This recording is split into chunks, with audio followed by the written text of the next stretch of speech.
देखो 300 से लेकर 1200 ईस्वी के इतिहास के सूत्र पूछेगा तो आपको क्या क्या चीज़ें लिखनी है कि तीसरी शताब्दी से लेकर 12वीं ईस्वी तक के काल में भारत का इतिहास को सबसे महत्वपूर्ण काल माना गया।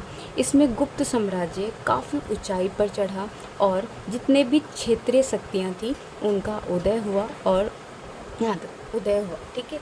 जैसे कि राजपूत उभर कर आए, ठीक है, चोल साम्राज्य उभर कर आए। तो ये नई नई शक्तियाँ जो थी वो 3 से लेके 12वीं शताब्दी ईसा पूर्व में उभर कर आए थे।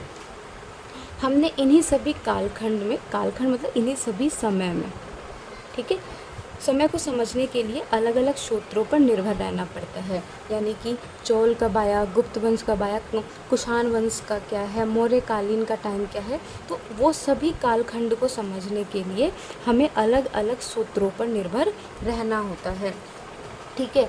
कि भाई सूत्र जो थे वो किसी ने लिखवाए होंगे, किसी ने जब खुदाई होगी तो कोई पत्थर मिला, कोई मनके मिले, ठीक है, कोई औजार मिले, आभूषण मिले, तो अलग अलग चीज़ों पर हम निर्भर थे। ये सूत्र हमें उस समय के राजनीतिक, सामाजिक, आर्थिक, धार्मिक, सांस्कृतिक जीवन को समझने में मदद करते हैं। तो ये जो सूत्र थे, ठीक है, जो भी जरिया था इतिहास को समझने का, वो हमें उस काल की राजनीतिक, सामाजिक और आर्थिक और धर्म और समाज में संस्कृति कैसा है उसको समझने में मदद करती थी सूत्र। इन सूत्रों को मुख्य 2 भागों में बांटा गया, या ठीक है। सूत्र की 2 श्रेणियाँ, यानी कि इतिहास को समझने की 2 श्रेणियाँ, एक थी साहित्य और दूसरी थी पुरातात्विक। साहित्य जो लिखित थे, पुरातात्विक जो खुदाई से हमें मिले थे। लिखाई यानी लिपि, अभिलेख और ग्रंथ। खुदाई में जैसे सिक्के, मनके, मूर्तिकला और औजार की चीज़ें हो गई, जो हमें जो हमें खुदाई में मिला था और जो हमें 3 से लेकर 12वीं शताब्दी में कौन सा समाज कैसा था, कौन सी राजनीतिक चीज़ें थी, कौन से नए वर्ग उदय हुए, उनके बारे में बताता है। साहित्य के बारे में देख लेते हैं। तो धर्म, गैर धर्म और विदेशी, 3 पर हमारा जो साहित्य है वो बटा हुआ था। अब पहला लिखोगे साहित्य साक्ष्य, यानी कि लिखित साक्ष्य जो हमें इतिहास के बारे में बताता है। साहित्य साक्ष्य यानी कि जो लिखी हुई चीज़ें हैं, जो जिसे लिखित ग्रंथ कहते हैं, जो हमें जानकारी देती है हमारे इतिहास के बारे में। ये साहित्य 3 मुख्य भाग में है, धार्मिक, गैर धार्मिक और तीसरी क्या है, विदेशी, ठीक है।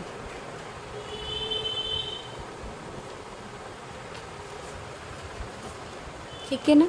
साहित्य कैसा है, धार्मिक, गैर धार्मिक और विदेशी साहित्य। धार्मिक क्या है, जो हमें धर्म का ज्ञान देती है।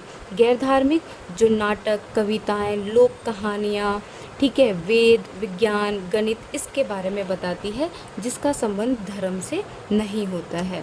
विदेशी साहित्य यानी जो विदेशी यहाँ भारत में यात्रा करने आए थे और उन्होंने अपनी पुस्तकों में भारत के बारे में क्या वर्णन किया है, वो हमारा विदेशी इतिहास होगा। तो धर्म में जो धार्मिक ग्रंथ होती हैं, जैसे पुराण, बौद्ध ग्रंथ, जैन ग्रंथ। गैर धार्मिक, ये साहित्य धर्म से नहीं जुड़ा है। इसमें नाटक, कविताएं, ज्योतिषी, कहानियाँ, वैज्ञानिक, ये सारी चीज़ें शामिल थी। तो धार्मिक ग्रंथ आर्यमंजू, श्रीमूल कल्प जो एक महायान साहित्य था बौद्ध का, और विशाख दत्त द्वारा लिखित देवी चंद्रगुप्त, यानी कि गुप्त साम्राज्य में विशाख दत्त जो थे वो एक नाटक कवि थे, जिन्होंने लिखा था देवी चंद्रगुप्त के बारे में। और यहाँ पे लिख सकते हो कालिदास के द्वारा अभिज्ञान शकुंतलम लिखी गई थी संस्कृत में। तो ये गैर धार्मिक चीज़ें थी। तो मैंने बताया साहित्य में क्या लिखना है, धर्म का ज्ञान हमें मिलता है। जैसे कि जैन ग्रंथ से हमें महावीर जैन के बारे में पता चलता है कि वो 24 तीर्थकार थे, उन्होंने जैन का विकास किया था। मौर्य साम्राज्य की जानकारी जो है वो हमें इन्हीं ग्रंथों से पता चलती है। गौतम बुद्ध की जानकारी हमें पता चलती है, उनके जीवन काल के बारे में पता चलता है। गौतम जो बौद्ध ग्रंथ है उसमें हमें मौर्य साम्राज्य के बारे में पता चलता है, 16 महाजनपद के बारे में पता चलता है। तो इस तरीके से जो ग्रंथें होती हैं वो हमें इतिहास के बारे में बताती है। ठीक है, ये मैंने बताया जैसे कि आर्य मंजूश्री मुलकल्प जिन्होंने बौद्ध के बारे में हमें बताती है। फिर तमिलकम जो कि क्या था, संगम वंश के द्वारा संगम काल में जो तमिल क्षेत्र था, ठीक है, उसमें कवियों के द्वारा, संतों के द्वारा, ठीक है, विष्णु और शिव के बारे में जो संत ने गाना गाया उसको तमिलकम कहा गया। ठीक है, तो इससे भी हमें इनके बारे में पता चलता है।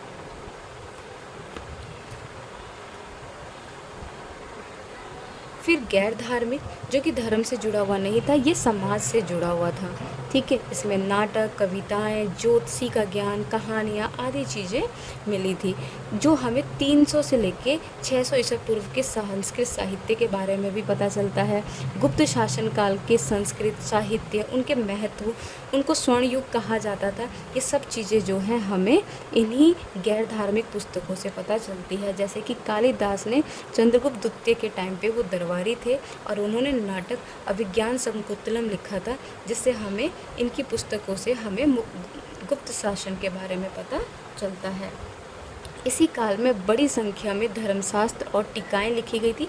टीकाएँ का मतलब होता है जैसे कि संस्कृत में लिखा गया था तो उसका अनुवाद किया गया था। ठीक है, तो धर्मशास्त्र में विवाह के नियम थे, व्यक्ति का आचरण, पूजा, तपस्या, ये सारी बात जो थी वो धर्मशास्त्र में लिखी गई थी। तो ये था गैर धार्मिक चीज़ें। फिर विदेशी साहित्य, जिसमें विदेशी जो भारत में यात्रा करने के लिए आए थे तो उन्होंने भारत का विवरण किया जो हमें इतिहास के बारे में बताता है। जैसे अल बैरूनी आए थे, उन्होंने किताब उल हिंद लिखी थी 11वीं सदी में। उन्होंने भारत का वर्णन किया था, भारत का सामाजिक राजनीतिक दशा के बारे में उन्होंने बताया था। उन्होंने धर्म के बारे में बताया था कि किस तरीके से यहाँ के जो लोग हैं समाज में वर्ण व्यवस्था में विभाजित थे। ठीक है, उन्होंने क्या बताया था किताब में उल हिंद में, इन्होंने बताया कि भारतीय समाज कैसा है, वहाँ पे महिला की स्थिति कैसी थी, इसके बारे में इन्होंने वर्णन किया था। फिर इब्न बतूता आया। ठीक है, इब्न बतूता ये भारत आए। ठीक है, इन्होंने भारत के बारे में रिहाला पुस्तक इन्होंने लिखी थी, उसमें उसका वर्णन किया था, दास प्रथा के बारे में, नारियल की रस्सी के बारे में, ठीक है, और पान के पत्ते के बारे में बताया था। फिर मेगास्थनीज आए थे जो कि यूनान के थे। मेगास्थनीज जो कि एक यूनानी थे और ये मौर्य कालीन के समय में भारत आए थे और इन्होंने मौर्य कालीन की प्रशासन के बारे में अपनी पुस्तक इंडिका में लिखा था। तो ये सारे जो सूत्र हैं विदेशी जो हमें हमारे इतिहास के बारे में बताती है। ठीक है,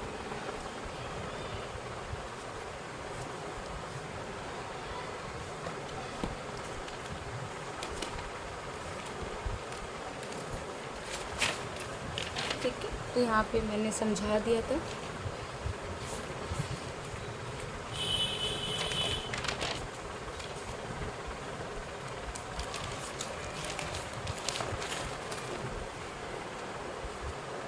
पुरातात्विक साक्ष्य जैसे कि जो खुदाई में हमें मिले शिलालेख, मोहरे, मनके, सिक्के और चीज़ें जो हमें खुदाई में मिली जो हमें हमारे इतिहास के बारे में बताती है।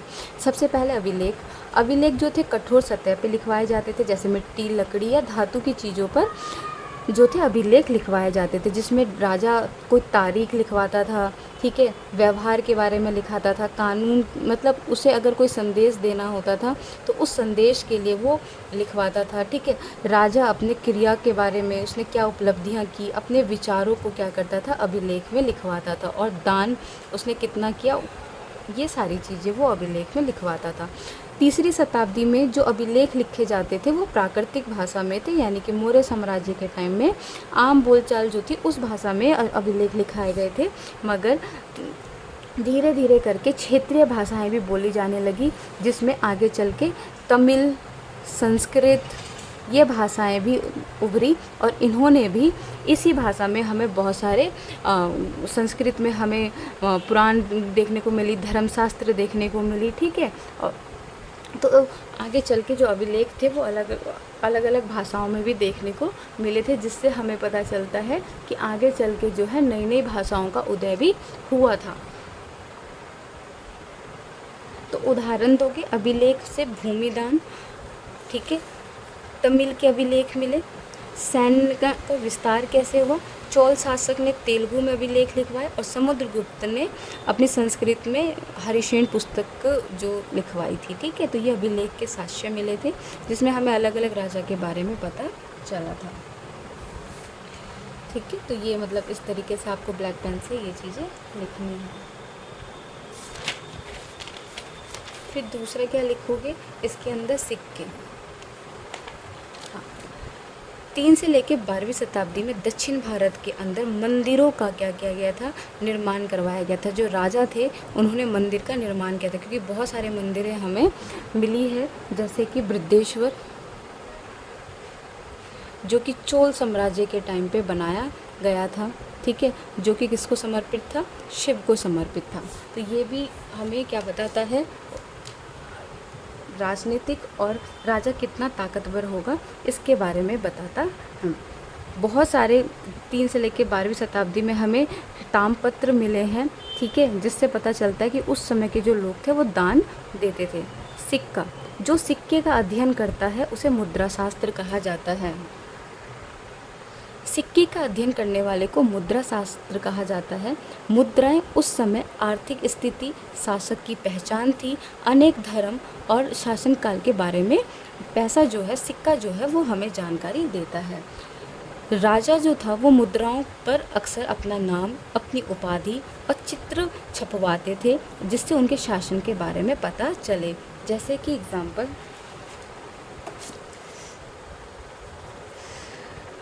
जैसे कि समुद्रगुप्त ने अपने शासनकाल में सिक्कों के ऊपर वीणा का चित्र बनाया।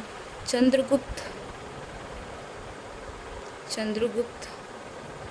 जो प्रथम थे, उन्होंने जब लिच्छवी की राजकुमारी से शादी करी थी, तब उन्होंने अपने सिक्के पे राजा और रानी के चलाया था, ठीक है। तो इससे क्या पता चलता है, उनके उपाधियाँ भी उन्होंने छपवाई थी, नाम छपवाए थे, तो उनके शासन के बारे में पता चलता है। सातवाहन के जो सिक्के थे वो शीशे के बने हुए थे। कुषाण वंश ने तांबा और सोने के सिक्के चलाए थे, मगर गुप्त काल में जो सिक्के थे वो शुद्ध सोने के सिक्के चलाए गए थे, जो उनके बारे में बताता है कि वो, इसलिए गुप्त काल को स्वर्ण काल भी कहा गया है। तो फिर गुप्त काल के सिक्के जो थे उन्हें गुप्त काल को स्वर्णयुग काल कहा गया। गुप्त काल ने शुद्ध सोने के सिक्के चलाए, जिसे दिनार कहा गया।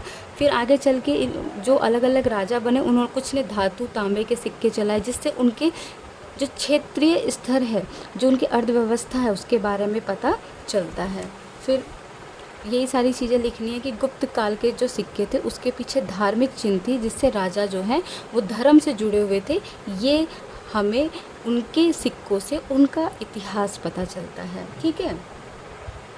फिर वस्तु में हम अवशेष में क्या मिलता है, तो देखो बहुत सारी वस्तुएं और मूर्ति चीज़ें मिलती हैं, जैसे कि सांची का स्तूप, जो कि भोपाल की रानी ने उसे बचा के रखा था। फिर मैंने बता दिया बृहदेश्वर मंदिर, जो कि चोल साम्राज्य के टाइम पे बनाया गया था, ठीक है। और पटना में बौद्ध मठ, जो कि हमें इनके इतिहास के बारे में बताता है। तो ये सभी सूत्र मिलकर हमें 300 से लेकर 12वीं शताब्दी के इतिहास के बारे में बताता है, उसे समझने का प्रयास और कोशिश समझने में मदद करता है। तो ये पूरा चैप्टर था जो आपको समझा दिया मैंने, ठीक है। तो फर्स्ट क्वेश्चन आपका ख़त्म हो गया। तो इसमें आपको क्या क्या चीज़ें लिखनी है, सबसे पहले जब क्वेश्चन आएगा तो सबसे पहले आप उससे जुड़ी हुई चीज़ें बताओगे। फिर सूत्र 2 प्रकार के थे, ठीक है, पुरातात्विक और साहित्य, पुरातात्विक जैसे सिक्के, मनके, मृतभांड, शिलालेख, मूर्तिकला, वस्तुकला। साहित्य 3 तरीके से थे, धर्म, गैर धार्मिक और विदेशी साहित्य थे जो हमें हमारे इतिहास के बारे में बताता था। धार्मिक जो चीज़ें थी वो पुराणों से जुड़ी हुई थी, यानी धर्म से जुड़ी हुई चीज़ें थी, उसके बारे में लिखना है। गैर धार्मिक जो जैसे कि कालिदास, मनुस्मृति पुस्तक लिखी गई थी जो चंडाल के बारे में थी। कालिदास ने मैंने भी बताया था ना, उन्होंने पुस्तक लिखी थी शकुंतलम, ठीक है ना, तो उसके बारे में। फिर विदेशी साहित्य जैसे कि मेगास्थनीज थे जिन्होंने इंडिका पुस्तक लिखी थी जिसमें हमें मौर्य के बारे में पता चलता है। अल बैरूनी जब आया था उसने किताब उल हिंद लिखी थी। इब्न बतूता ने रिहाला पुस्तक लिखी थी जिससे हमें हमारे इतिहास के बारे में पता चलता है। पुरातात्विक में सिक्कों के बारे में बताना है, जो सिक्के थे वो कैसे थे, ठीक है। पहले धातु के सिक्के थे, फिर आगे चल के सोने के सिक्के कुषाण वंश में आए, सातवाहन में शीशे के सिक्के चले और फिर गुप्त काल में सोने के सिक्के चले जिसे दिनार कहा गया। मन के फिर यहाँ पे अभिलेख लिखना, इसमें दूसरा पॉइंट क्या डालना, अभिलेख। तीसरा पॉइंट डालना कि जो राजा था उसके बारे में हमें पता चलता है। चौथा अवशेष। बस इससे ज़्यादा इसमें नहीं लिखना है, ठीक है। जितना तुम्हें याद है उतने पॉइंट्स बना देना। अब है गुप्तकालीन, ठीक है। क्वेश्चन नंबर 2 गुप्तकालीन से आएगा। इसमें 2 क्वेश्चन बनेंगे तुम्हारे, या तो प्रशासन पूछेगा या सामाजिक पूछेगा। हो सकता है शॉर्ट में पूछे तो समुद्रगुप्त के बारे में पूछ लेगा या चंद्रगुप्त द्वितीय के बारे में पूछ लेगा। कोई भी क्वेश्चन इससे आए तो जो जो मैं पॉइंट्स बता रही हूँ उसी को तुम्हें लिखना है इसके अंदर, ठीक है। सबसे पहले क्वेश्चन पॉइंट डालना प्रस्तावना। प्रस्तावना डालने के बाद मैंने वीडियो पहले भी बना दी थी बट इसमें मैं शॉर्ट्स में समझाऊँगी।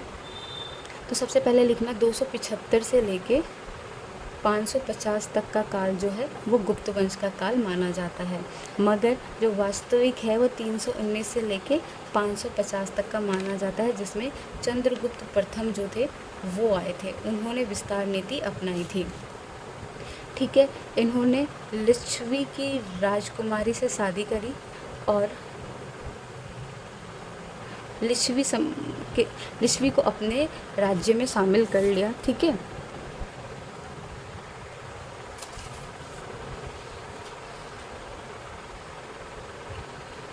तो तीसरी शताब्दी में सातवाहन आए। कुषाण वंश और शाक वंश जो थे वो कमज़ोर होने लगे थे, सातवाहन कमज़ोर होने लगा था। गुप्त वंश जो है वो 4वीं से लेकर 6ठी शताब्दी में उभरा था। बिहार, उत्तर प्रदेश, गुजरात तक में इनका शासन फैला हुआ था। शासन व्यवस्था में लिखोगे सबसे पहले चंद्रगुप्त आए थे जो कि श्रीगुप्त के बेटे थे। श्रीगुप्त का बेटा था घटोत्कच, जिसके बारे में हमें नहीं लिखना है, ठीक है। इनका बेटा था चंद्रगुप्त, ठीक है। चंद्रगुप्त का जैसे राज तिलक हुआ इन्होंने विस्तार नीति को अपनाया। लिच्छवी की राजकुमारी से शादी करके इन्होंने लिच्छवी साम्राज्य को गुप्त वंश के अंदर शामिल किया था। फिर इनके बेटे समुद्रगुप्त आए 335 में। इनको नेपोलियन की उपाधि दी गई थी, ठीक है। इन्होंने भी अपने दादा की तरह ही, अपने पिता की तरह ही विस्तार नीति अपनाया और शक्तिशाली बहुत थे ये, ठीक है। फिर समुद्रगुप्त जो थे वो बहुत शक्तिशाली थे, वो कवि थे। इन्होंने अपने सिक्के चलाए थे, अर्थव्यवस्था को बहुत ताकतवर बनाया था, ठीक है। इनकी भी विस्तार नीति थी, बहुत ही अच्छे थे और दयालु थे। फिर आता है तीसरा चंद्रगुप्त द्वितीय। अब ये समुद्रगुप्त के ही बेटे थे, रामगुप्त और चंद्रगुप्त। इनकी माँ रामगुप्त को राजा बनाना चाहती थी, पिता जो थे वो चंद्रगुप्त को बनाना चाहते थे। प्रतियोगिता में रामगुप्त जो होते हैं वो जीत जाते हैं, और मगर ये रामगुप्त बहुत ही डरपोक थे। शाक का हमला बढ़ा और इन्होंने शाक के साथ समझौता करके अपनी पत्नी सौंप दी। चंद्रगुप्त जो थे वो महिला का वस्त्र धारण करके शाक के घर गए और उनको हराया और अपने भाई को भी मार दिया और रानी से शादी कर लेते हैं, ठीक है। इस तरीके से राजा बनते हैं गुप्त वंश के। शाक को हराने के बाद चंद्रगुप्त जो है वो राजा बने और इन्होंने उज्जैन तक अपने साम्राज्य को फैलाया था। ठीक है, इन ये भी विस्तार नीति की तरह आए थे। इनको विक्रम आदित्य की उपाधि दी गई थी। इनके टाइम में ही नवरत्न का उदय हुआ था। इसमें एक है कालिदास, जो कि बहुत बड़े विद्वान माने जाते थे। आर्यभट्ट, जिन्होंने जीरो की खोज की थी। विज्ञान, जो कि गुरुत्वाकर्षण है, उनके बारे में इसी टाइम में हमें पता चला था। ठीक है, इसलिए चंद्रगुप्त द्वितीय का काल को स्वर्ण काल कहा गया था। ठीक है, सिक्के इन्होंने चलाए थे। और ये हमें कहाँ से पता चलता है, तो हरिशेन की जो पुस्तक है, जो समुद्रगुप्त के समय में उनके दरबारी थे, उनसे हमें पता चलता है इनके बारे में, चंद्रगुप्त के बारे में। ठीक है, और देवी चंद्रगुप्त जो कहानी है, उससे भी हमें चंद्रगुप्त की कहानी के बारे में पता चलता है। चीनी यात्री फाहियान जो भारत आए थे, उन्होंने भारत को समृद्ध और खुश माना था। ठीक है, ये भी कब आए थे, तो चंद्रगुप्त के समय में ही आए थे, जिन्होंने बताया था कि चंद्रगुप्त के समय में भारत कितना समृद्ध था और खुशहाल था। फिर चंद्रगुप्त के बाद उनके बेटे कुमारगुप्त गद्दी पर आए। ठीक है, 415 में, और इन्होंने अपने दादा की तरह ही अश्वमेध यज्ञ कराया था, विदेशियों से आक्रमण करा, शांति इनके टाइम पे स्थापित की गई, अर्थव्यवस्था में तेजी थी। और इनको किससे आक्रमण करना पड़ा था, विदेशी में हुण से और पुष्यभूति वंश से। इनकी जानकारी हमें मिलती है इनके चांदी और सिक्कों से। इन्होंने नालंदा विश्वविद्यालय बनाया था और इनको श्री महेंद्र की उपाधि दी गई थी। ठीक है, अब जब तुम लिखोगे गुप्त वंश के बारे में, तो मैंने पहले आपको क्या बताया है कि आप जब भी स्टार्ट करेंगे तो पहले आप प्रस्तावना लिखेंगे। ठीक है,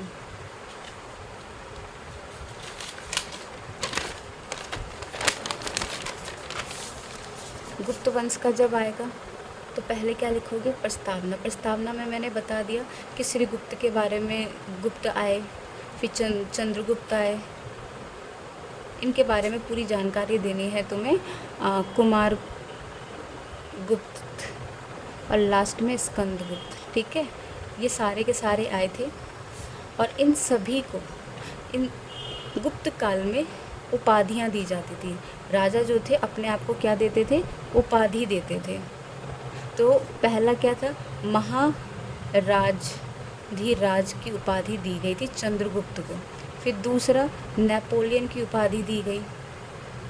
ठीक है, तीसरा, विक्रम आदित्य की उपाधि दी गई। चौथा, श्री महेंद्र की उपाधि दी गई थी। ठीक है,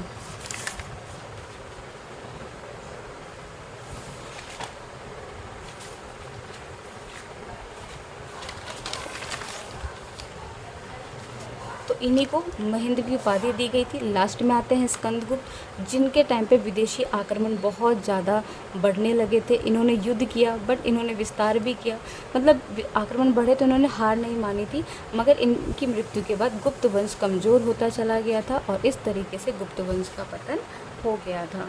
ठीक है, तो ये सारी चीज़ें आपको मैंने समझा दी यहाँ पे कि पहला पॉइंट शासन व्यवस्था, और आपको ये सारी चीज़ें ऐड करनी है। ठीक है, दूसरा मैंने आपको क्या बताया, दूसरे में क्या लिखोगे, राजा अपने आप को क्या देते थे, उपाधि देते थे। तो उपाधि मैंने बता दी आपको, महाराजा धीराज की उपाधि थी।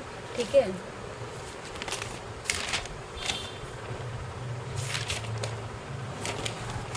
ठीक है, राजा की उपाधि कैसे लिखनी, महाराजा धीराज, परमेश्वर, परम भागवत, विक्रम आदित्य, नेपोलियन, ये सारे के सारे क्या थे, उपाधि थे जो राजा अपने आप को देते थे। दूसरा यहाँ पे लिखोगे प्रशासन कैसा था, प्रशासन से पूछता है तो भाई बताना है। ठीक है,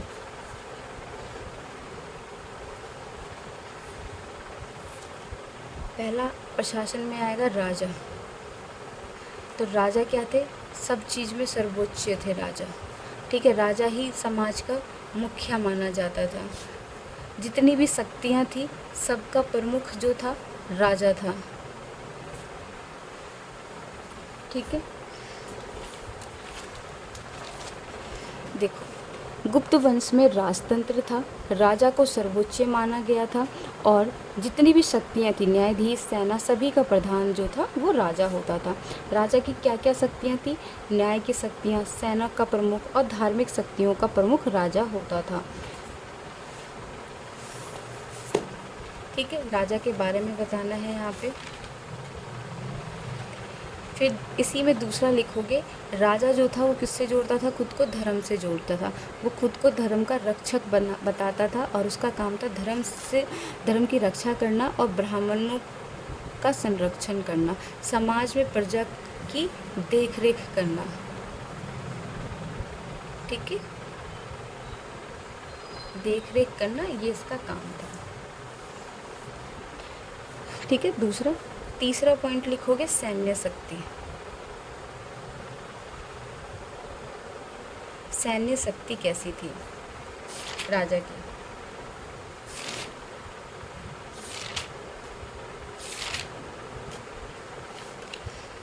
तो गुप्त काल में सैनिक शक्ति बहुत ही ताकतवर, सैनिक शक्ति इनकी ताकतवर थी और इसकी जानकारी हमें इनके सिक्कों से पता चलती है। सिक्कों से हमें इनके बारे में पता चलता है। इनके पास जो है 4 मुख्य थे, सेना, पैदल, घुड़सवारी, रथ सेना और अश्व सेना। हाथी, घुड़सवारी में अश्व सेना, रथ सेना, पैदल सेना और हाथी सेना। ठीक है, ये इनकी सैन्य शक्ति थी।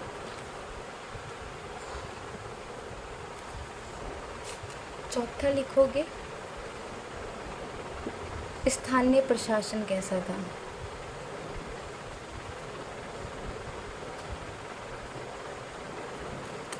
तो गुप्त काल में जो स्थानीय प्रशासन था 2 तरीके से बटा हुआ था, गांव और नगर, 2 हिस्सों में बटा हुआ था।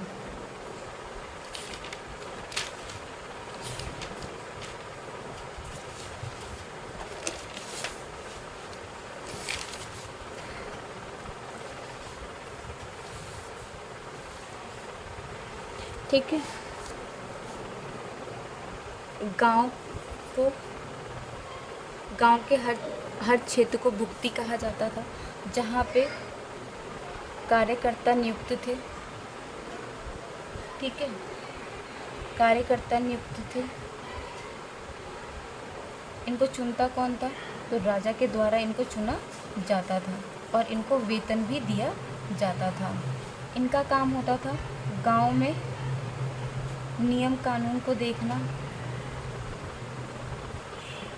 शांति बना के चलना। ठीक है, कर को देखना, कर व्यवस्था को देखना।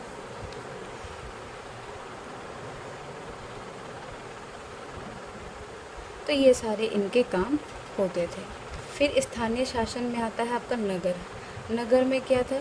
नगर में अनेक सभी वर्ग के लोग रहते थे। ठीक है, और इसमें क्या था? नगर में मुखिया जो था उसको रखा गया था, वो कार्य था वो नगर को देखता था। ठीक है, नगर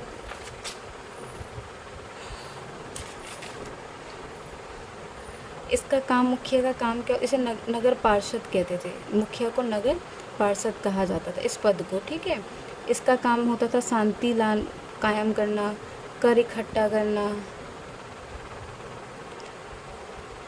न्यायिक मामले को संभालना। ये सारे काम इसके होते थे।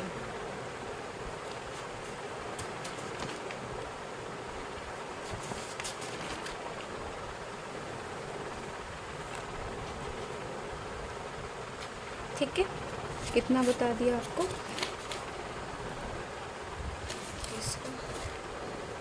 चौथा, लास्ट आपको लिखना है 5वां, मंत्री परिषद। मंत्री परिषद तो देखो मंत्रिपरिषद कौन थे, ये राजा को सलाह देते थे। मंत्री पद जो था वो वंशानुगत था, यानी कि ये भी वंश उसी के अकॉर्डिंग, उसका पिता उसका बेटा यही इसमें चलता था। ठीक है। और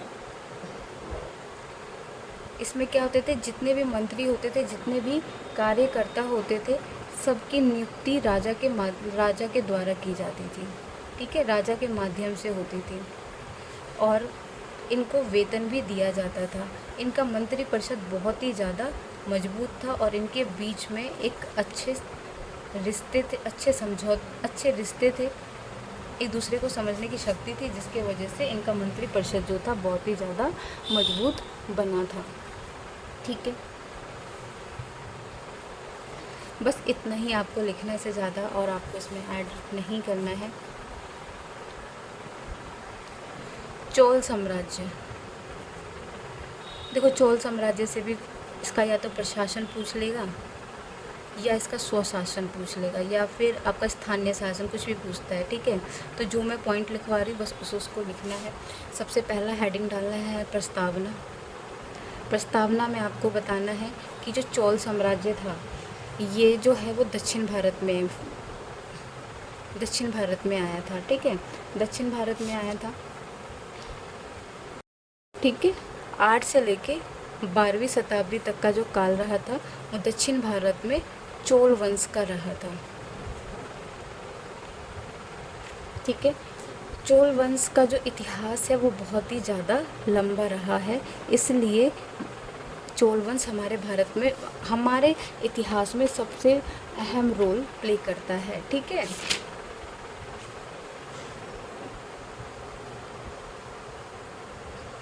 पहला पॉइंट, इसके सम्राट कौन कौन थे, इसके राजा कौन थे। तो सबसे पहले लिखोगे इनके संस्थापक का नाम। इनके संस्थापक थे विजयालय। ठीक है, इन्होंने इसकी स्थापना की थी। ये पल्लवों के अधीन में थे पहले, ये पल्लवों के अधीन में रह के ये स्वतंत्र नहीं थे। ठीक है, एक स्वतंत्र चोल साम्राज्य की इन्होंने स्थापना नहीं की थी, पहले ये पल्लवों के अधीन थे। फिर इन्होंने क्या किया, तंजौर को जीता और उसके बाद इन्होंने चोल की स्थापना की। और फिर जो ये काल रहा था ना सम्राट विजयालय का, इसे शाही चोल शासन कहा गया था। ठीक है, विजयालय के बेटे जो हैं वो थे आदित्य प्रथम, ये गद्दी पर बैठे और इन्होंने भी क्या किया, पल्लव वंश से युद्ध किया। ठीक है, फिर इन्होंने पांडवों से युद्ध किया और इसके बाद इन्होंने जो कन्नड़ क्षेत्र है उसको अपने चोल साम्राज्य को फैलाया। ठीक है, और इन्होंने चेरो वंश से दोस्ती करी।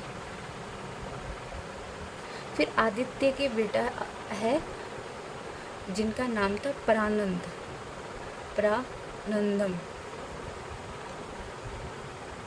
ठीक है, प्रानंदम थे जिन्होंने श्रीलंका को जीत लिया। इतने शक्तिशाली थे, बहुत शक्तिशाली थे। ठीक है, तो चोल जो है वो सिर्फ दक्षिण भारत में ही नहीं था, इसके नीचे जो श्रीलंका है यहाँ तक चोल ने क्या किया था, अपना शासन किया था। ठीक है, इनको मदुरई की उपाधि दी गई थी और इन्होंने अपने जो चोल साम्राज्य है उसको आंध्र प्रदेश के तमिल क्षेत्रों तक फैला दिया था। इन्होंने इतना विस्तार किया था चोल का। इनके बाद 300 वर्षों के तक चोल के बारे में कोई जानकारी नहीं है, इसलिए इनको कहा जाता है प्रारंभिक सम्राट। ठीक है, इनके बाद आए थे राजराजा। ठीक है, राजराजा आए थे, ये एक शक्तिशाली थे, इनके आते ही इन्होंने क्या किया, विस्तार किया, फिर से चोल जो है दोबारा से एक ताकतवर बनकर उभरा, ठीक है। और फिर इनके बाद जिन्होंने और चोल को और तेज़ी से फैलाया वो थे राजेंद्र, ठीक है। राजेंद्र ने दोबारा से श्रीलंका जीता, ठीक है। इन्होंने पांड्य जो वंश था उसको समाप्त कर दिया, इन्होंने बंगाल को हराया और इन्होंने क्या किया था, मानव निर्मित झील का निर्माण किया था जिससे सिंचाई जो है चोल को किसानों को मिले। तो ये थे राजा जिन्होंने चोल वंश का विस्तार किया था, ठीक है। अब दूसरा टॉपिक आएगा, इसमें चोल वंश का प्रशासन कैसा था। तो चोल वंश का प्रशासन जो है माना जाता है कि वो स्थानीय प्रशासन होगा, ठीक है, क्योंकि कहीं ना कहीं ये जो थे ये किसी क्षेत्र से ही उभर कर आए थे, ठीक है, इसलिए ये रहा होगा। और इसमें जो भी थे सभी के सभी राजा बहुत ही ज़्यादा शक्तिशाली थे, इसलिए स्थानीय प्रशासन को माना जाता है कि भूमि दान के वजह से भूमि वर्ग उभर कर आया होगा, ठीक है। तो अब हम पढ़ लेते हैं इसमें प्रशासन में। अब इसमें पॉइंट डालोगे कि चोल प्रशासन में कौन कौन थे।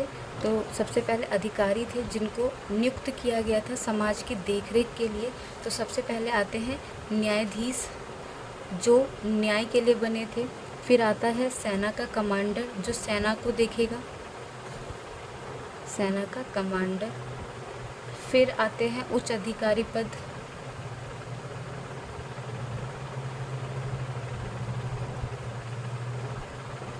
और फिर आते हैं अधिकारी व नौकर,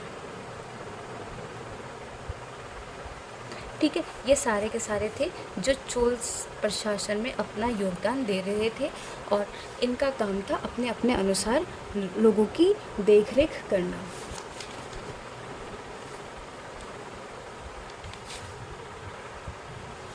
ठीक है, अब यहाँ पे क्या लिखना है आपको,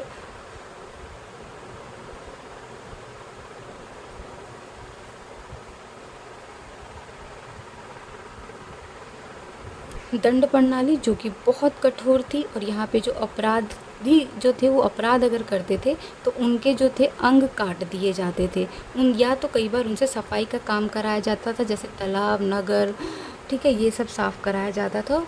तो ये थी दंड प्रणाली। ये हो गया आपका 5वां पॉइंट। 6ठा पॉइंट आप यहाँ पे लिखोगे मतदान, ठीक है, 6ठा लिखोगे मतदान। तो यहाँ पे क्या था, मैंने आपको बताया कि यहाँ पे बहुत सारे पद थे जिसमें लोग काम करते थे, कार्यकर्ता थे, तो उनको समिति कहा जाता है, ठीक है। समितियों में जो लोग होते थे, उम्मीदवार जो होते थे, जो कार्यकर्ता होते थे, ठीक है, उनको उम्मीदवार कह लो। समितियों में जो कार्यकर्ता काम करते हैं तो वो उम्मीदवारों, तो ये कार्यकर्ता जो थे वो चुनाव के माध्यम से चुने जाते थे, ठीक है, ऐसे नहीं कोई आ जाता था, चुनाव के माध्यम से चुने जाते थे। और ये कैसे होता था, तो ये ताड़ के पत्तों पे नाम लिखा जाता था, ताड़ के पत्तों पे उस उम्मीदवार का नाम लिखा जाता था और इसको एक बर्तन में डाल देते थे। और ये जो बर्तन है किसके द्वारा निकाला जाता था, तो एक बच्चे के द्वारा निकाला जाता था। और बच्चा जो था वो बर्तन में जाता था, जिसका नाम निकालता था वो जो था वो हिस्सा बनता था समिति का, या वो जीत जाता था। तो इस तरीके से ये प्रणाली थी जिससे भ्रष्टाचार से दूर थे। और इसकी क्या थी, इसकी योग्यताएं भी थी, जो इसमें पार्टिसिपेट लेगा उसकी योग्यताएं थी। योग्यताएं ये थी, वो अच्छा आचरण का होना चाहिए,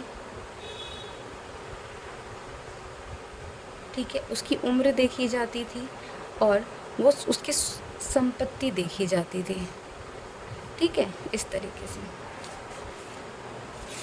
और जो भ्रष्टाचार होता था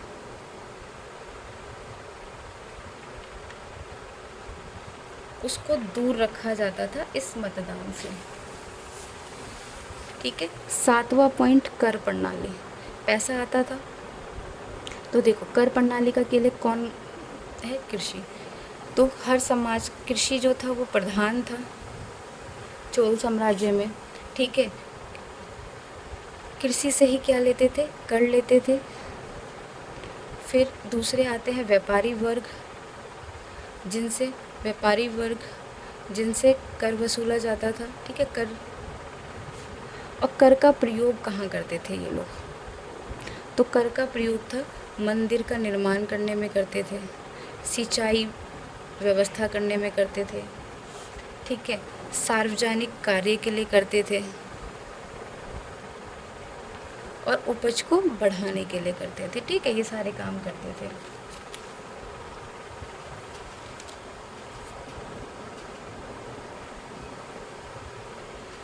आठवां पॉइंट आप इसमें अब क्या लिखोगे? जल और सिंचाई व्यवस्था। क्योंकि देखो बहुत बड़ी आबादी किस पर निर्भर थी? कृषि पर निर्भर थी, क्योंकि बहुत सारे लोग गांव में ही निवास करते थे। तो गांव में कृषि व्यवस्था के लिए इन्होंने क्या किया था कि सिंचाई का प्रबंध किया था। तो कावेरी नदी से कृषि जो थी वो इनकी यहाँ पे बेहतर थी। टैंकों के माध्यम से, ठीक है, नहरों से और कुओं के माध्यम से ये लोग सिंचाई करते थे, जिससे इनकी कृषि व्यवस्था बेहतर बनी रहे और इनके समाज जो है वो फला फूला रहे। तो ये सारे 8 पॉइंट हैं जो आपको चोल साम्राज्य के बारे में लिखना है। चाहे कोई सा भी चोल का क्वेश्चन आ जाए, यही सारी चीज़ें अब आपको लिखनी है। क्वेश्चन 4 आपका आएगा राजपूत। ठीक है। तो देखो राजपूत का क्या है, सबसे पहले इसकी प्रस्तावना बताना। प्रस्तावना में बताओगे कि हर्षवर्धन की मृत्यु 647 ईस्वी में हुई। उसके बाद नए वर्ग उभर कर आए अलग अलग क्षेत्रों में। ठीक है। क्योंकि जब हर्षवर्धन की मृत्यु हुई तो उत्तरी भारत जो था वो कमज़ोर हो चुका था। तो नए वर्ग उभर कर आए। कहाँ से? राजस्थान, मध्य प्रदेश, ठीक है, दिल्ली, हरियाणा। ठीक है। ऐसी जगहों पे थे नए वर्ग उभर कर आए जिन्हें राजपूत कहा गया। ठीक। अब दूसरा पॉइंट क्या लिखोगे कि बहुत सारे जो इतिहासकार थे वो राजपूत की उत्पत्ति को क्या मानते हैं कि जो राजपूत की उत्पत्ति है वो मिश्रित है, यानी कि इनमें विदेशी मूल वंशज के भी हैं ये। ठीक है। तीसरा गौरी शंकर, इनके हिसाब से जो राजपूत हैं वो मिश्रित नहीं है, ये विदेशी मूल के नहीं हैं। इनका मानना था विदेशी नहीं है। ठीक है। इनका मानना था कि ये कौन है? सूर्य और चंद्र के वंशक हैं।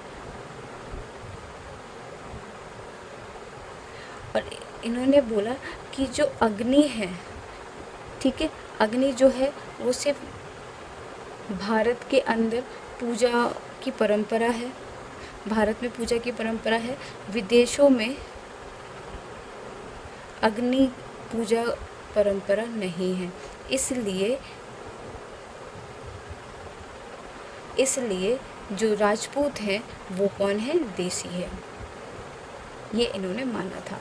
मगर कुछ टाइम के बाद इनकी जो सिद्धांत है इसको अस्वीकार कर दिया गया था।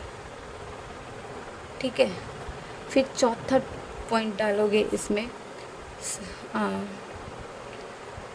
मिश्रित, डॉक्टर चटर्जी। ठीक है। डॉक्टर चटर्जी ने क्या माना है, जो राजपूत हैं वो मिश्रित हैं, यानी कि इनमें ये जो है विदेशी मूल के हैं, विदेशी मूल के हैं। इनके ये शाक हूण और ये कुषाण वंशक हैं। ठीक है, ये इन्होंने माना था।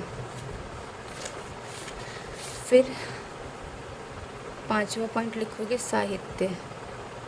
जो साहित्य सूत्र हैं हमारे पास, उसमें 2 तरीके से है, एक है विदेशी और दूसरा है हमारा खुद का, ठीक है, स्वदेशी सूत्र, जिसके अंदर अग्निकुंड से माना जाता है कि राजपूतों का उदय हुआ था।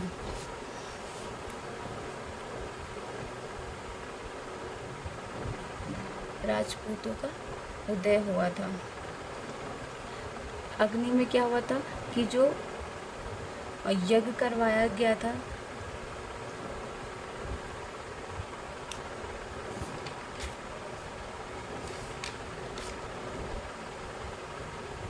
ठीक है, जो विश्वामित्र थे, इनके द्वारा यज्ञ करवाया गया था, क्योंकि वो राक्षसों से बहुत ज़्यादा परेशान हो गए थे, इसलिए उन्होंने यज्ञ कराया था।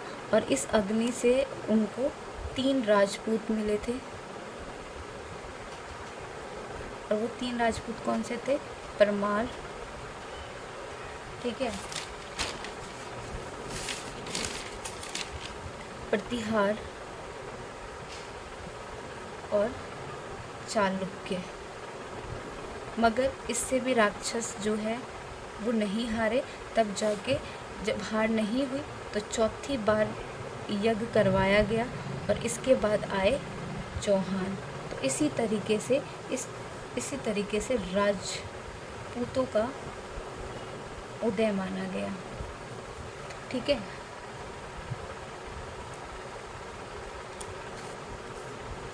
फिर विदेशी में आते हैं अलेक्जेंडर कनिंघम।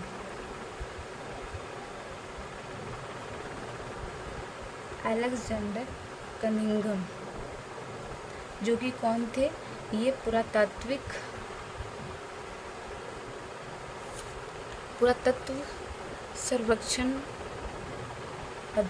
अधिकारी थे। इनके हिसाब से राजपूत जो है वो विदेशी हैं।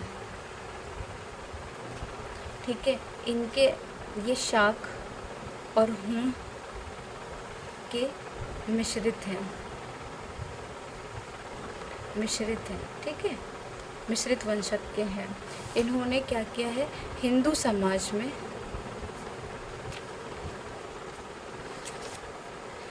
समाज में गुमनामी से ये बस गए हैं और ये क्षेत्रीय वर्ग का हिस्सा बन गए, ये इनका मानना था। ठीक है, तो निष्कर्ष क्या लिखोगे? निष्कर्ष में आप बताओगे कुल मिलाकर हमें ये पता चलता है कि जो राजपूत हैं उनके पंथों और विश्वासों, रीति रिवाज सभी में विविधता देखने को मिलती है। भाई अलग अलग चीज़ें, अलग अलग जानकारियाँ देखने को मिलती हैं। ठीक है, जैसा कि कोई कहता है ये सूर्य और चंद्र के वंशक हैं, कोई कहता है ये आदिवासी काल के थे और ये नाग वंशक के होंगे। तो इसी तरीके से इनके में विविधता देखने को मिलती है। ठीक है, तो ये आपका 4 क्वेश्चन समझा दिए मैंने। अब ये 5वां क्वेश्चन है आपका हर्षवर्धन काल के बारे में। ठीक है,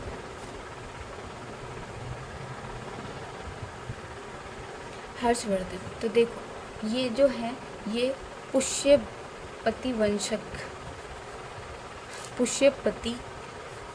के हैं। ठीक है, और पुष्यपति जो थे ये शिव भक्त थे।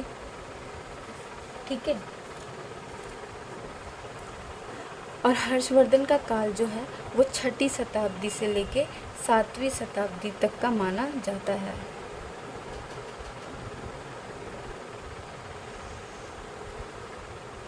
छठी शताब्दी, ठीक है, 6ठी शताब्दी का काल माना जाता है। ठीक, ये इनके बारे में प्रस्तावना लिखना। दूसरा अब इनका लिखना, हर्षवर्धन का उदय कैसे हुआ। हर्षवर्धन, ठीक है, तो हर्षवर्धन के बड़े भाई राजवर्धन, जब इनकी मृत्यु हो गई उनके बाद हर्षवर्धन जो है वो गद्दी पर बैठे और हर्षवर्धन ने विस्तार नीति को अपनाते हुए, ठीक है, वर्धन साम्राज्य यानी कि पुष्यपति वंश को फैलाया था। और ठीक है, दूसरा पॉइंट इसी में लिखोगे। दूसरा पॉइंट, हर्षवर्धन का साम्राज्य कहाँ से कहाँ तक फैला था, तो इनका साम्राज्य फैला हुआ था पंजाब से लेकर बिहार तक, उड़ीसा, बंगाल, ठीक है, यहाँ तक इनका साम्राज्य जो है वो फैला हुआ था। इनकी राजधानी क्या थी, तो इनकी राजधानी थी कन्नौज। इन्होंने कन्नौज को बनाया था राजधानी, ठीक है। इनका शासन जो है सिर्फ और सिर्फ उत्तर भारत में ही देखने को मिला हमें। इससे दक्षिण भारत की तरफ जब इन्होंने अपनी शक्ति बढ़ाई थी तो वो वहाँ से हार चुके थे, इसलिए 6ठी से लेकर 7वीं शताब्दी तक में इन्होंने अपने शासन को सिर्फ और सिर्फ उत्तर भारत में बढ़ाया था। और इस हर्षवर्धन जो है वो वर्धन वंश के सबसे शक्तिशाली थे, इसलिए सबसे शक्तिशाली राजा थे, इसलिए इन्हीं के काल को महत्व दिया गया है हिस्ट्री में, ठीक है। अब इसी के अंदर तीसरा पॉइंट लिखोगे, बाणभट्ट। बाणभट्ट जो थे इनके टाइम के दरबारी थे और उन्होंने हर्षचरित लिखी थी। उन्होंने हर्षचरित लिखी थी जिसमें उन्होंने बताया था, हर्षचरित का वर्णन किया था और बताया था कि ये जो थे वो भगवान शिव के भक्त थे।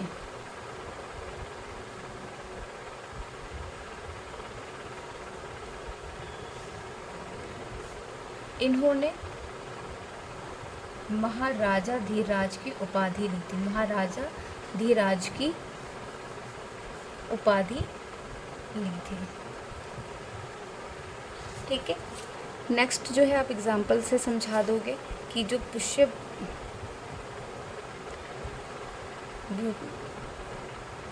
भूति, ठीक है, पुष्यभूति साम्राज्य है वो कैसे बना। तो सबसे पहले इसमें आए प्रभाकर जिन्होंने इसकी स्थापना की थी,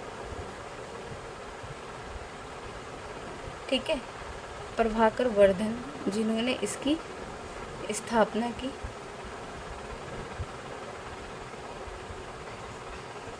फिर इनके बेटे थे दो, एक थे राज्यवर्धन और दूसरे थे हर्षवर्धन,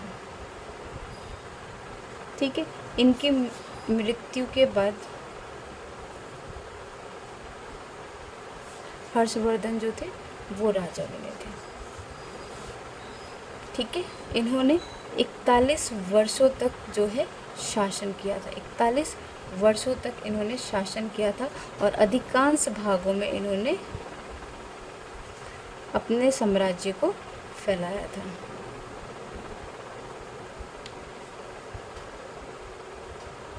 ठीक है। ये हुआ, यहाँ तक इनके बारे में आपको लिखना है। इसके बाद आपको क्या लिखना है, पहला, दूसरा, तीसरा पॉइंट। हर्षवर्धन काल धर्म का प्रचार, धर्म कैसा था। तो जब हर्षवर्धन जो है वो राजगद्दी पर बैठे तो इन्होंने बौद्ध धर्म का काफ़ी प्रचार किया था। ठीक है। वैसे तो ये क्या थे, शिव भक्त थे, बट इन्होंने बौद्ध धर्म का बहुत ज़्यादा प्रचार किया था। ठीक है।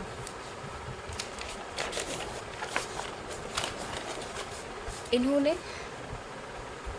बौद्ध धर्म के लिए क्या चलाई थी, सभाएं चलाई थी, जो 2 हिस्सों में लगती थी, कन्नौज यानी कि राजधानी में, और दूसरी प्रयाग में। ठीक है। किसके लिए लगती थी, तो बौद्ध धर्म के लिए लगती थी, जिसके अंदर बौद्ध धर्म का प्रचार किया जाता था। ठीक है।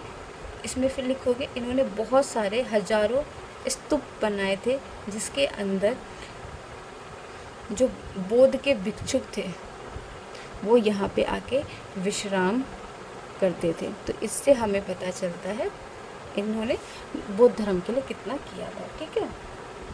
अब इनकी सभाएं जो हैं उसके बारे में लिखेंगे। चौथा पॉइंट, इनकी सभाएं कहाँ क्या क्या थी। तो इनकी एक सभाएं थी जो किस में लगती थी, कन्नौज में लगती थी, जिसे विधानसभा कहा जाता था, कन्नौज की विधानसभा।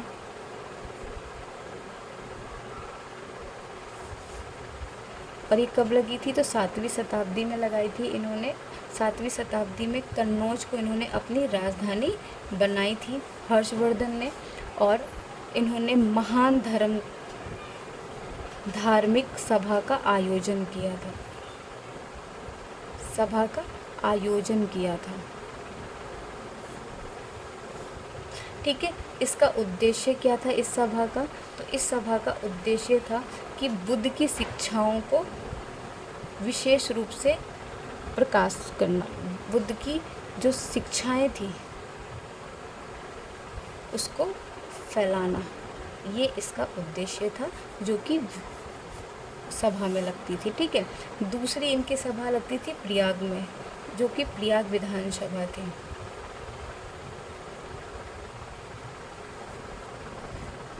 ठीक है। तो ये बहुत ही शानदार सभा लगती थी। ठीक है। ये 5 साल बाद लगती थी, हर 5 साल में लगती थी। इसके अंदर बहुत सारे दान दिए जाते थे, और ये जो सभा थी वो 75 दिनों तक चलती थी। ठीक है। 75 दिनों तक के लिए ये सभा चलती थी,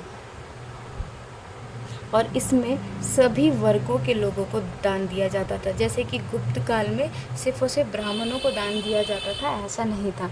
यहाँ पे सभी वर्ग के लोग आते थे, उन सभी को दान दिया जाता था।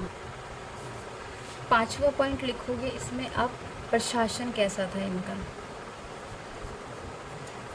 तो सबसे पहले लिखोगे गुप्त वंश का पतन। ठीक है। ये पॉइंट आएगा। इसके अंदर लिखोगे कि जब गुप्त उत्तर भारत में जो गुप्त वंश का पतन होने लगा, तब धीरे धीरे छोटे छोटे राजशाही उत्पन्न हुए। ठीक है। राजशाही राज्यों का निर्माण हुआ।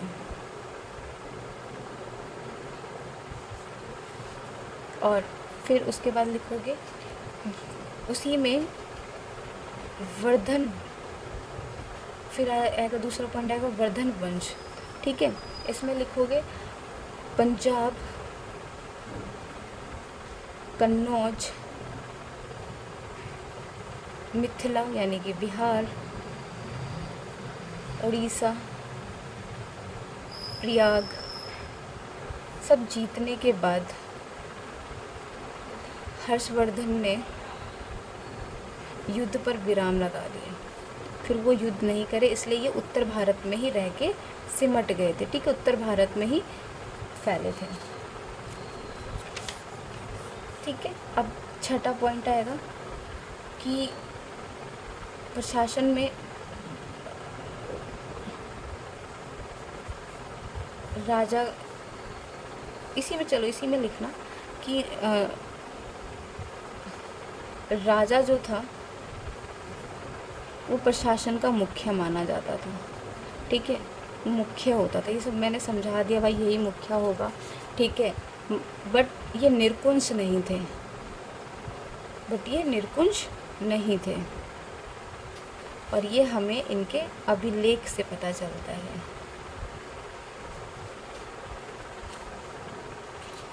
सारी शक्तियाँ केंद्र के हाथ में नहीं थी, जैसे कि और सभी में हुआ है। सारी शक्तियाँ जो थी अलग अलग बांट दी गई थी। ठीक है,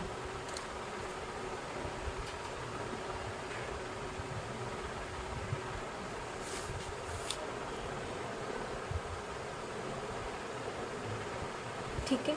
सारी सारी शक्तियाँ जो थी वो केंद्र के हाथ में नहीं थी। ठीक, अब छठा पॉइंट आएगा मंत्री परिषद।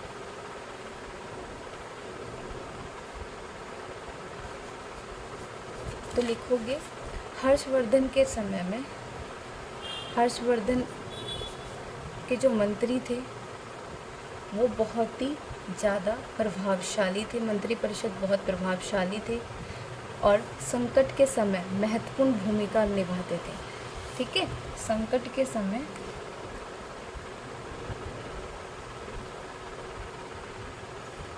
महत्वपूर्ण भूमिका निभाते थे।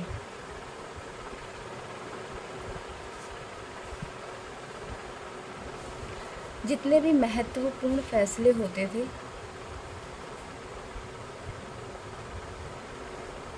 वो मुख्यमंत्री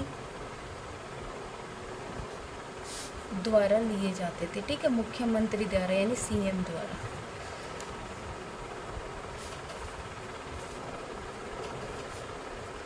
अब सातवां पॉइंट आएगा कानून व्यवस्था यहाँ पे कैसे थी।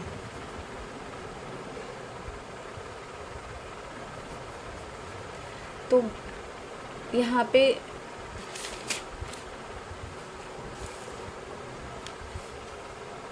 हर्षवर्धन काल में जो कानून व्यवस्था है उसके बारे में ज़्यादा जानकारी नहीं है, बट माना जाता है कि यहाँ पे कठोर दंड प्रणाली नहीं थी। कठोर दंड प्रणाली नहीं थी और बौद्ध धर्म के वजह से जो अपराधी थे उनको मृत्यु दंड नहीं मिलता था, उनको कारावास में जीवन काटना पड़ता था। ठीक है,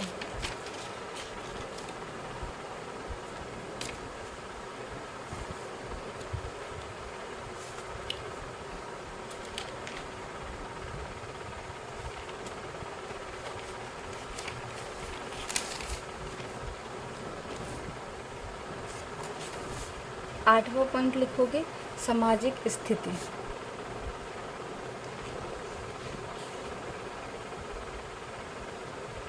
समाज की स्थिति में पहला पॉइंट आएगा, यहाँ पे वर्ण व्यवस्था देखने को मिलती है। ठीक है, समाज जो था, समाज जाति प्रथा में बटा हुआ था। ठीक है, कि सबसे पहला ब्राह्मण, दूसरा क्षेत्रीय, वैश्य, चौथा शूद्र। और शूद्र का काम था तीनों वर्गों को सेवा देना। ठीक है, ब्राह्मण सबसे ऊंचा था और ये सबसे नीचे थे। फिर दूसरा आएगा, इसमें अस्पृश्यता भी देखने को मिलती थी समाज में। जो चंडाल,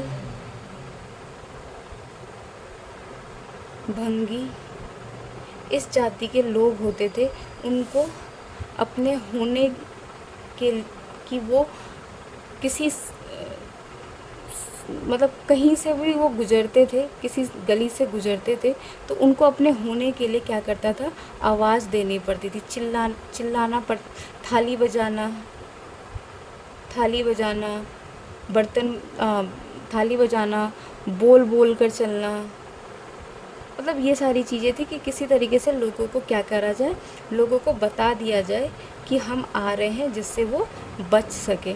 इनको ऐसे माना जाता था, अगर इन्हें आँखों से भी देख लिया तो इनकी आँखें भी दूषित हो जाएंगी, इस तरीके से माना जाता था।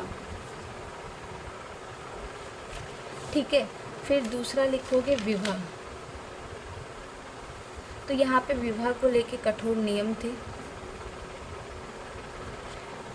ठीक है, पहले तो ये था कि जो लड़की थी वो अपनी पसंद से विवाह कर सकती थी, विवाह मतलब स्वयंवर कर सकती थी। ठीक है, मगर आगे चल के यानी मतलब हर्षवर्धन के काल तक आते आते, ठीक है, वर्धन काल तक आते आते ये जो प्रथा थी, लड़कियों को जो आज़ादी थी वो ख़त्म कर दी गई। ठीक है, अब आगे क्या हुआ कि अंतर जातीय मतलब अलग जात में, अलग जात, एक समान गोत्र, मतलब एक गोत्र में शादी पर रोक लगा दी गई। अगर कोई ऐसा करता था तो उसे कठोर दंड दिया जाता था। ठीक है, और कभी कभी तो ये भी देखा गया है कि एक जात में भी शादी करने पे रोक थी, एक जाति में भी शादी नहीं हो सकती थी, ऐसे नियम थे यहाँ पे। तीसरा, महिला की स्थिति। तो यहाँ पे पुरुष सत्ता देखने को मिलती है समाज में, पुरुष सत्ता समाज था। ठीक है, महिला की स्थिति बेहतर थी, सिर्फ उन लोगों जो अमीर महिला थी उनकी स्थिति बेहतर थी, उनको शिक्षा लेने का अधिकार था, बट एक लिमिटेशन के अंदर ही अधिकार था। यहाँ पे विधवा नियम थे कि विधवा जो है वो दोबारा शादी नहीं कर सकती है, अगर वो ऐसा करती थी तो उसे यहाँ पे क्या किया जाता था, दंडित किया जाता था। यहाँ पे सती प्रथा भी थी बट कम थी, और बाल विवाह भी था यहाँ पे, पर्दा प्रथा भी थी यहाँ पे, और दहेज भी था, दहेज प्रथा भी थी। ठीक है, ये पर्दा प्रथा, तो ये सारी चीज़ें थी।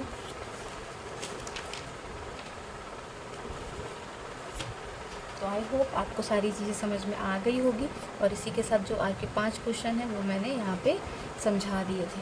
ठीक है, तो यही 5 हैं, इन्हीं को पढ़ लीजिए, इससे अलग कुछ नहीं आने वाला है।